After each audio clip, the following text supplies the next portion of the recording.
అభివృద్ధిలో క్రియాశీలక పాత్ర పోషించారని చెప్పి నిస్సిగ్గుగా కళ్ళార్పకుండా అబద్ధాలు చెప్పే అవకాశం ఉంది. కాబట్టి రాష్ట్ర ప్రజలందరూ కూడా వైఎస్ కుటుంబ చరిత్ర ఏంది, వైఎస్ తాత ఏం చేశాడనే విషయాలు కూడా తెలుసుకోవాల్సిన అవసరం ఉంది, చెప్పాల్సిన బాధ్యత మా మీద ఉంది. కాబట్టి వాటి గురించి కూడా ఈ రాష్ట్ర ప్రజలు తెలుసుకోవాలని చెప్పి విజ్ఞప్తి చేస్తా ఉన్నా. వైఎస్ రాజారెడ్డి తండ్రి గారి పేరు వైఎస్ వెంకటరెడ్డి. ఆయనది పులివెందుల నియోజకవర్గంలోని ప్రస్తుతం సింహాద్రిపురం మండలంలో ఉన్న బలపనూరు గ్రామం. దాదాపు 11 మంది సంతానంతో ఆయన కుటుంబ భారాన్ని మోయలేని పరిస్థితిలో ఒక మధ్యతరగతి రైతుగా జీవించేవాడు. అదే సందర్భంలో ముఖ్యంగా రాయలసీమ ప్రాంతాల్లో కరువు కాటకాలు ఉండడంతో ఆయన తన పిల్లలను చదివించుకోవడానికి అనేక రకాలుగా ఆర్థిక ఇబ్బందులు పడే సమయంలో బ్రిటిష్ మిషనరీస్ సంబంధించిన ఫాదర్లు అంటే క్రైస్తవ మిషనరీలు భారతదేశంలో అనేక మందిని అంటే పేదరికాన్ని ఆసరా చేసుకొని వారికి ఏదో విధంగా ప్రలోభపెట్టి వారిని క్రైస్తవ మతంలోకి చేర్చుకునే కార్యక్రమాన్ని అతి వేగంగా జరిపే పరిస్థితులలో వైఎస్ వెంకటరెడ్డి గారు కూడా క్రైస్తవ మతం పైన గౌరవం లేకుండా కేవలం తన ఆర్థిక అవసరాలకు క్రిస్టియానిటీని వాడుకుందామనే ఒక ఆలోచనతో క్రైస్తవ మతంలోకి మారడం జరిగింది. ఆయన వెంటనే ఆ ఫాస్టర్ల చలవతో తన కుటుంబాన్ని జరుపుకోవడానికి తన ఆర్థిక ఇబ్బందులను తీర్చుకోవడానికి వెంకటరెడ్డి గారు బలపనూరు నుంచి డైరెక్ట్ ప్రస్తుతం కడప నడిబొడ్డులో ఉన్న సిఎస్ఐ హై స్కూల్లో ఫాదర్ దగ్గర అంటే హై స్కూల్ మెయింటైన్ చేసే ఫాదర్ దగ్గర చిన్న ఉద్యోగంగా చేరడం జరిగింది. అంటే బ్రిటిష్ వారికి అనుకూలంగా ఆ రోజే వెంకటరెడ్డి గారు అంటే వైఎస్ రాజశేఖర రెడ్డి గారి కుటుంబం బ్రిటిషర్ల పంచన చేరడం జరిగింది. ఆ సందర్భంగా అక్కడ చిన్న ఉద్యోగం చేసుకుంటూ అక్కడ ఆ ప్రాంతంలో అప్పుడు సిఎస్ఐ స్కూల్కు కాంపౌండ్ ఉండేది కాదు.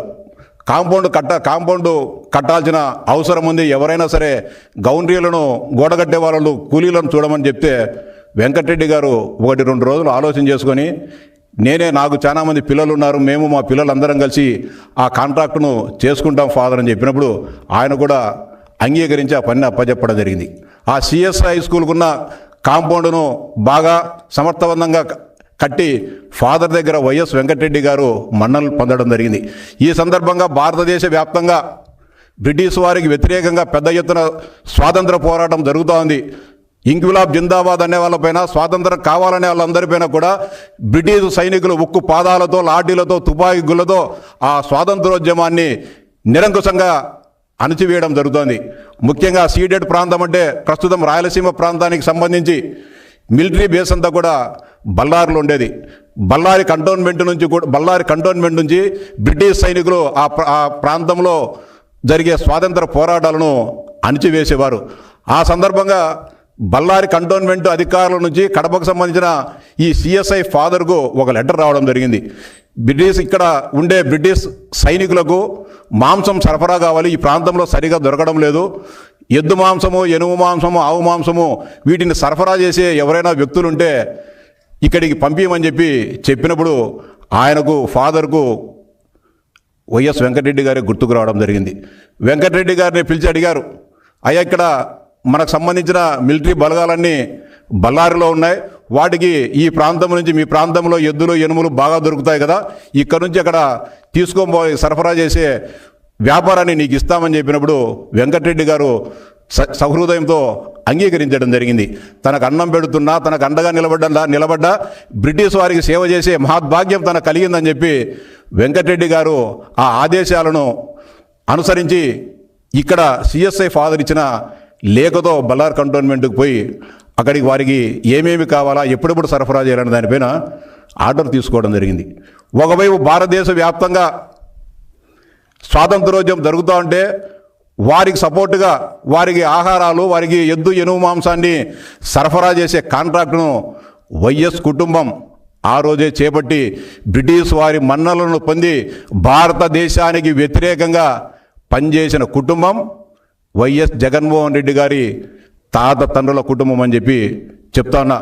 ఆ సందర్భంగా 1939, 1945 మధ్యకాలంలో 2వ ప్రపంచ యుద్ధం జరిగింది.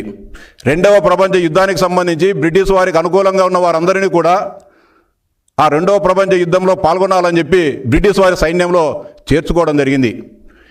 ఈ వాస్తవం చాలామందికి తెలియకపోవచ్చు. జగన్మోహన్ రెడ్డి గారికి కూడా తన తాత స్వాతంత్ర సమరయోధుడనే భ్రమలో ఉన్నాడు కాబట్టి ఈ విషయం తెలుసో లేదో ఒకసారి మీ కుటుంబంలో ఉన్న పెద్దలను అడిగి తెలుసుకోమని చెప్పి విజ్ఞప్తి చేస్తా ఉన్నా.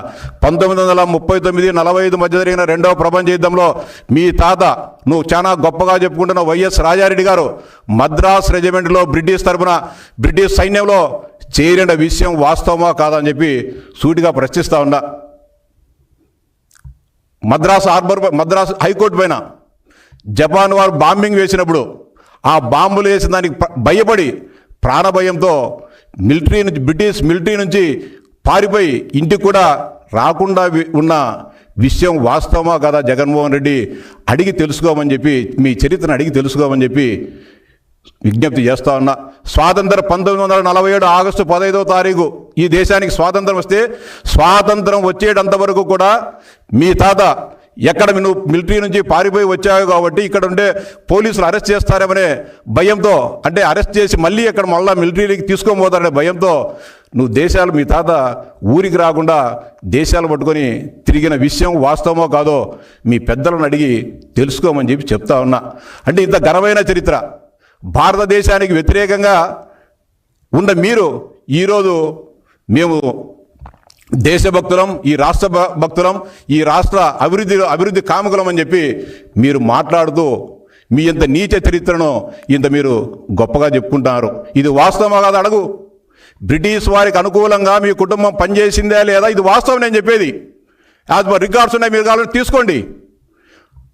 మీ తాత పని చేశాడా లేదా, మీరు బ్రిటిష్ వాళ్ళ దగ్గర లేచా లేదా. ఈరోజు సిఎస్ఐ స్కూల్లో కూడా ఉన్న పాత రికార్డులో ఎడుగూరి సందింటి వెంకటరెడ్డి అక్కడ ఉద్యోగం చేశాడా లేదా స్వాతంత్రానికంటే ముందు అనే విషయం ఈరోజు కూడా రికార్డులో ఉన్నాయి. కావాలంటే నీ మనుషులు పంపించి వెరిఫై చేసుకో జగన్మోహన్ రెడ్డిని చెప్తా ఉన్నా. దాని తర్వాత స్వాతంత్రం వచ్చిన తర్వాత అనేక రకాల పరిణామాల నేపథ్యంలో మీ కుటుంబం పెద్దది, రకరకాల ఆ కాలంలోనే కొంత వ్యాపారాలు చేసేవారు, వాస్తవమేమే కాదని చెప్పలే. కానీ మిగతా వాళ్ళ వ్యాపారాలు చేసేవాళ్ళు, కానీ మీ తాత రాజారెడ్డి గారు అరాచకం చేసేవాళ్ళు, రౌడీజం చేసేవాళ్ళు, పంచాయతీలు చేసేవాళ్ళనే విషయం అందరికి కూడా తెలుసు. అందరూ కూడా మీ కుటుంబంలో అందరూ కూడా పెద్ద పెద్ద చదువులు చదువుకున్నారు. అంటే రాజశేఖర రెడ్డి గారి మేనత్తలు కానీ, రాజశేఖర రెడ్డి గారి పెదనాన్నలు, చిన్నాన్నలు అందరూ కూడా పెద్ద పెద్ద చదువులు చదువుకొని సమాజంలో గౌరవంగా బతికారు. రాజారెడ్డి గారు ఏం చదువుకున్నారు? బ్రిటిష్ వారి ప్రాపకంతో వారిచ్చిన అన్ని ఆ రోజు విద్యా సంస్థలన్నీ వాళ్ళ కంట్రోల్లో ఉన్నాయి కాబట్టి రాజశేఖర రెడ్డి మేనత్త గారిని, అంటే మీ అవ్వలను మీ తాతలను అందరినీ కూడా బాగా చదువుకొని బ్రిటిష్ వారి ద్వారా అభివృద్ధి జరిగింది. మీ తాత, మీ సొంత అబ్బా ఇది చదువు అబ్బలే, అల్లరి చిల్లరగా తిరుగుతూ ఉన్నాడు కాబట్టి చదువు అబ్బక మధ్యలోనే చదువు ఆపేయడం జరిగింది. ఇది మీ చరిత్ర. స్వాతంత్రం కంటే ముందు మీరు సాధించిన ఘనత. తర్వాత రైల్వే కోడూరు నియోజకవర్గంలోని మంగంపేట ముగ్గురాల వ్యవహారంలో వెంకట నరసయ్య గారు ఒక పద్మశాలి కుటుంబీకుడు. అతనికి అక్కడ మైన్స్ ఉండడం జరిగింది. కానీ దాని చుట్టుపక్కల ఉండే మైన్ ఓనర్లంతా కూడా ఈయన కంటే బలవంతులు కాబట్టి ఈయన మైన్ నుంచి అక్రమంగా వాళ్ళు ముగ్గురాయి తరలించడము, ఈయనను బెదిరించడము, దౌర్జన్యాలు చేస్తుండడంతో అప్పటికే నువ్వు పులివెందుల ప్రాంతంలో పేరు మోసిన రౌడీగా రాజారెడ్డి గారు పేరు ప్రఖ్యాతులు సంపాదించారు కాబట్టి నిన్ను ఆయన ఆశ్రయించడం జరిగింది. నీకు పెట్టుబడి లేని భాగం ఇస్తాం, నాకు అండగా ఉండమని చెప్పి అప్పటికే వచ్చిన ఆ కొద్ది భాగంలోనే మీకు ముబ్బడిగా ఆ రోజు డబ్బులు రావడం జరిగింది. వచ్చిన దాంతో మీరు సంతృప్తి పడలే. ఇప్పుడు మనకు చిన్నప్పుడు కథ చెప్తా ఉంటారు, బంగారు బాతు కథ. రోజు ఒక బంగారు గుడ్డు పెట్టేది బాతు. ఎవరో పనికిమాలో రాజారెడ్డి అట్లాంటోడు ఒకటేసారి కోసుకుంటే దండిగా బంగారు గుడ్డు దొరుకుతాయి కదని చెప్పి ఆ బాతును కోస్తే దాంట్లో గుడ్డు లేవు. అంటే రోజు ఒక గుడ్డు బంగారు గుడ్డు మాత్రమే పెడుతుంది. ఆ చందంగా నర్సయ్యను చంపితే మొత్తం రైల్వే కోడూరులో ఉన్న ముగ్గురాయి గన్లన్నీ కూడా మా వశమవుతాయి కదా అని చెప్పేసి వెంకట నరసయ్య గారిని 15/7/1975లో చంపిన విషయం వాస్తవమా కాదా? జగన్మోహన్ రెడ్డి గారు తెలుసుకోవాలి మీ చరిత్ర. నువ్వు పుట్టిండొచ్చు గోల్డెన్ స్పూన్తో, మీరు పుట్టి పెరిగింది, నువ్వు తినే ప్రతి రక్తపు ఆ గోల్డెన్ స్పూన్తో తినే ప్రతి అన్నం కూడా రక్తపు మరకలై ఉన్నాయి. రక్త మాంసాలతో చేసిన వంట నువ్వు తిన్నావు తప్ప మీరు కష్టపడో లేకుంటే సేద్యం చేస్తూ సంపాదించిన డబ్బులు కాదనే విషయాన్ని గుర్తించుకోవాలా. వెంకట నరసయ్యని చంపారు. ఆ రోజు మీరు రాజకీయాల్లో లేరు. వెంకట నరసయ్యను కేవలం అతని దగ్గర అతను భాగంగా ఉన్న మొత్తం అందరిని కూడా అతని యజమానిగా ఉన్న గనులను ఆక్రమించుకోవాలనే ఆలోచనతో కడప కోటిరెడ్డి సర్కిల్లో మీరు హత్య చేయడం జరిగింది. ఆ రోజు నీ మీద కూడా ముద్దాయి, కానీ మేనేజ్ చేసుకొని ఆ రోజే వ్యవస్థలను మేనేజ్ చేసుకొని ఆ కేసు నుంచి నువ్వు తప్పించుకొని మీ తండ్రిని, మీ పెద్దనాన్న రాజశేఖర రెడ్డి గారు అన్న పెద్దన్నైన జార్జి రెడ్డి గారిని ఆ కేసులో పెట్టి అరెస్ట్ చేయడం జరిగింది. దీంట్లో రాజశేఖర రెడ్డి పాత్ర 99% ఉంటే మిగతా వాళ్ళ పాత్ర 1%. దాని తర్వాత నర్సయ్యకి ఎవరు కానీ భార్య తప్ప పిల్లలు లేరు, వారసులు ఎవరు లేరు. ఆయనకున్న సమీప బంధువులు కూడా చంపేస్తారేమో మీరు అని చెప్పేసి శ్రీకాకుళానికి పారిపోయి మురళి అని వాళ్ళ సమీప మేనల్లుడు శ్రీకాకుళంపై టీచర్ ఉద్యోగాన్ని పొందడం జరిగింది. అప్పుడు తెలుగుదేశం పార్టీ లేదు, లేకపోతే ఇంకో పార్టీ లేదు. మీ తండ్రి గారు ఎమ్మెల్యే కాదు. ఏ ఫ్యాక్షన్కి సంబంధం లేకుండా మీ పైన ఎవరు దాడి చేయకుండా మీరు వెంకట నరసయ్యని ఎందుకు చంపాల్సి వచ్చింది? ఇది వాస్తవం కాదా? రికార్డు కాదా ఇది? ఎఫ్ఐఆర్ నెంబర్ ఎంత? 144/1975 సంవత్సరం కడప 1 టౌన్ పోలీస్ స్టేషన్లో మీ తాత పైన, మీ పెదనాన్న పైన, మరో 6 మంది పైన కేసు నమోదైన విషయం వాస్తవమా కాదా? ఇంకొక విషయం కూడా నువ్వు తెలుసుకోవాలా. వెంకట నరసయ్యను హత్య చేసేదానికి మీ తండ్రి రాజశేఖర రెడ్డి గారు ఒప్పించింది 25,000 రూపాయలకు. 25,000 రూపాయలు డబ్బులు ఇస్తా అని 5,000 రూపాయలు అడ్వాన్స్ ఇచ్చి చంపిన తర్వాత 20,000 రూపాయలు డబ్బులు ఇస్తా అని చెప్పి ఒప్పందం చేసుకున్నారు. కానీ దురదృష్టవశాత్తు నరసయ్య చచ్చిపోయేటంత వరకు ఎవరు చంపినారనే విషయం ఎవరికి తెలియదు. దీంట్లో మళ్ళీ యాక్షన్ పండించినారు వీళ్ళే. రాజశేఖర రెడ్డి కాకుండా రాజారెడ్డి గారు, జార్జి రెడ్డి గారు పోయి మా నరసయ్యను చంపేసినారు, ఎవరు చంపినారు మన అంతు చూస్తామని చెప్పి ఏడ్చి పడబొబ్బులు కానీ పెట్టినారు. మీ పెద్దోళ్ళు ఎవరైనా ఉంటే అడిగి కనుక్కో నిజమా కదా. ఈ విషయం ఎలా బయటపడిందంటే చంపిన వాళ్ళు కడపలో బస్సు ఎక్కి పులివెందులకు రావడం జరిగింది. అంటే అప్పుడు ఇంత రవాణా సౌకర్యాలు, మోటార్ సైకిల్, జీపులు లేవు కాబట్టి ఒక వ్యక్తి కత్తులు సంచిలో చుట్టుకొని బస్సు ఎక్కి రావడం జరిగింది. పెళ్లిమరి పోలీస్ స్టేషన్ వద్ద పోలీసులు ఈ హత్య విషయం తెలిసి బస్సులు తనిఖీ చేసేటప్పుడు ఆ వ్యక్తి దొరికి ఆ వ్యక్తిని పోలీసు వాళ్ళు తమ పద్ధతుల్లో విచారం చేస్తే మొట్టమొదటిగా బాగా చెప్పింది వైఎస్ రాజశేఖర రెడ్డి గారు ఈ హత్య నన్ను చేయమని చెప్పారని చెప్పడం జరిగింది. దీని తర్వాత ఆ కేసులన్నీ పూర్తయిన తర్వాత ఎవరైతే చంపారో నర్సయ్యను, మిమ్మల్ని డబ్బు అడిగితే మీరేం చెప్పారు? మీ తండ్రి, నువ్వు నా పేరు చెప్పినావు కాబట్టి నీకు డబ్బు ఇవ్వనని చెప్పి ఎగరగొట్టావు. అతను చంపిన వ్యక్తి రాజశేఖర రెడ్డి మోసం చేశాడు, రాజశేఖర రెడ్డి నాకు అన్యాయం చేశాడు, నమ్మించి గొంతుకొచ్చాడని చెప్పి ఎన్ని మాట్లాడితే ఆ వ్యక్తిని కూడా చంపిన చరిత్ర మీ కుటుంబాన్ని. ఎక్కడ చంపినారో చెప్పాలనా?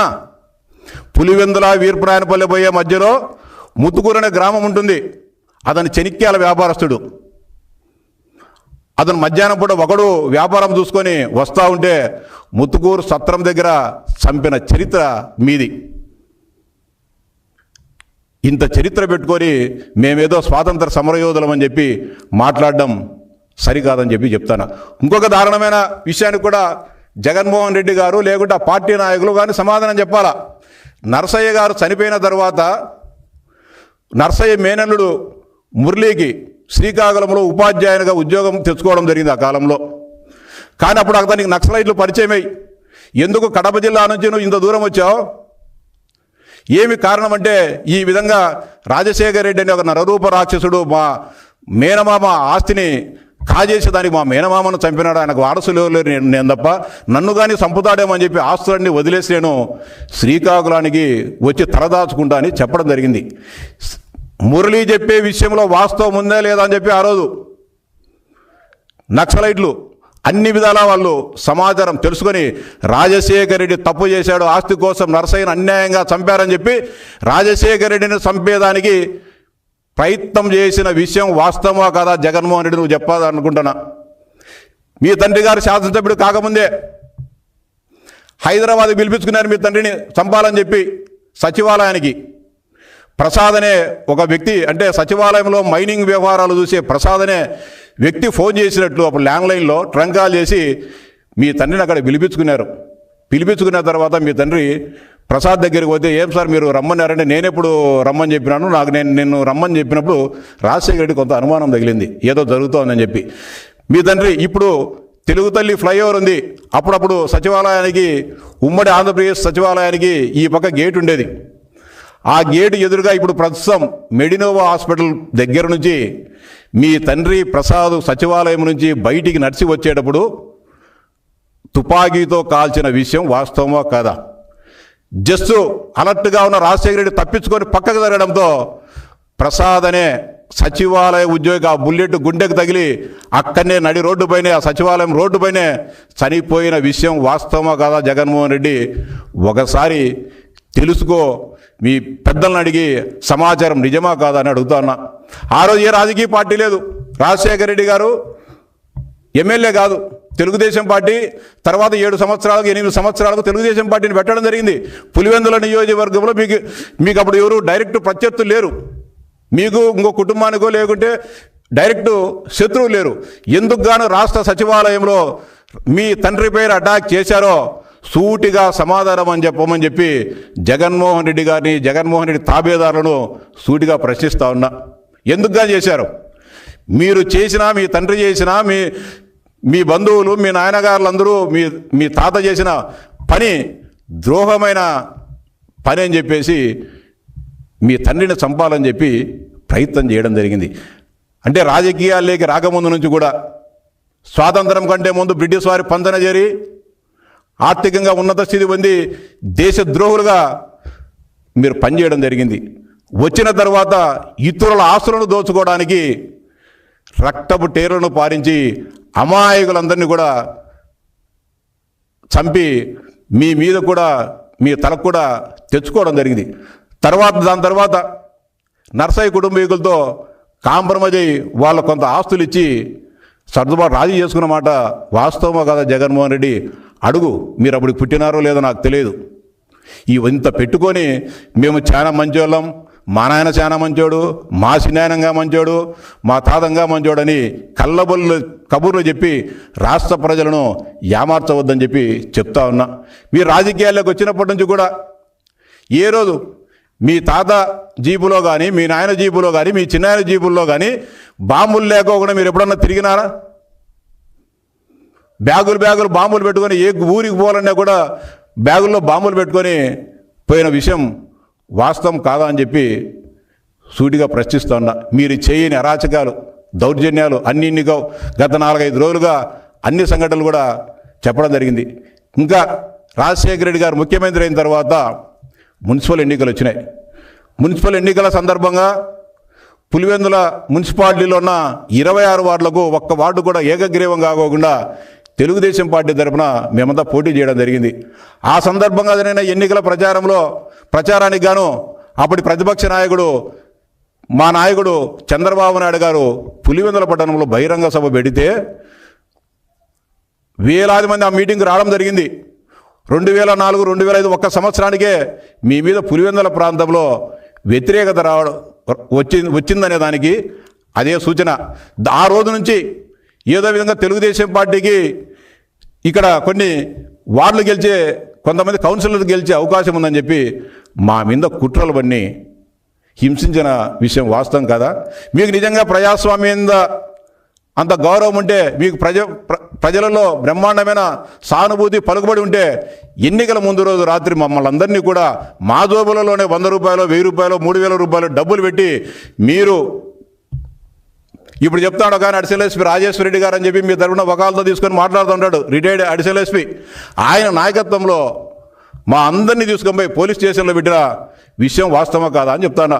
ఇంకా మీకు డౌట్ ఉంటే జగన్మోహన్ రెడ్డి గారు, నీ పక్కన మీ రాష్ట్ర ప్రధాన కార్యదర్శిగా సతీష్ రెడ్డి ఉన్నారు, అప్పుడు మా పార్టీలో ఉన్నాడు, మా పార్టీకి ఇన్ఛార్జి. నిజమా కాదా? నువ్వు కావాలంటే సతీష్ రెడ్డిని ఎదురుగా కూర్చోబెట్టుకొని అడుగు, ఏం సతీష్ అన్నా ఏం జరిగింది ఆ రోజు మున్సిపల్ ఎన్నికల రోజని చెప్పి ఆయనతో చెప్పి నువ్వు ప్రెస్ మీట్ పెట్టి ఇది అబద్ధం అని చెప్పి. ఇది జగన్మోహన్ రెడ్డి.